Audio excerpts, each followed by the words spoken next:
La bistronomie, c'est un lieu où on vit déjà. Je pense que la bistronomie a été créée, c'est pas réellement moi qui l'ai créée, je dirais que c'est plus un état d'esprit d'une génération des années 90. Et c'est Sébastien Demorand qui a trouvé ce terme, bistronomie. On a été élevé, je dirais, dans la haute gastronomie. Moi, personnellement, j'ai eu la chance de côtoyer Guy Leguet à l'hôtel Ritz avec Christian Constant, qui était son sous-chef à l'époque.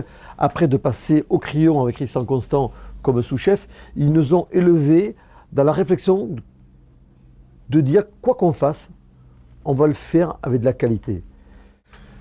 Je pense que quand on est cuisinier, quand on est passionné, quand on aime son métier, on a une exigence par rapport à la matière première.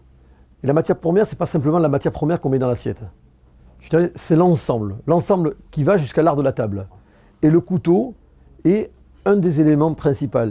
On prend toujours l'exemple de se dire, si on a un bon couteau, qu'on tient bien en main, qui a une belle coupe, si on met un beau morceau de viande ou un beau morceau de poisson, et que la tranche se fait, qu'on entend la tranche, le couteau traverser la matière avec souplesse et avec élégance, et bien instantanément, je pense que le client, quand il consomme cette matière, il dit « elle est bonne ». C'est pour ça que le couteau est important, parce que ça fait partie, je dirais, de la culture française gastronomique.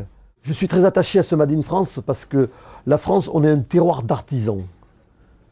Il faut savoir s'appuyer sur les compétences de ces gens-là. Le monde entier nous envie de cette culture gastronomique, qu'elle soit dans l'assiette ou dans l'art de la table ou dans l'art de se comporter autour de la table.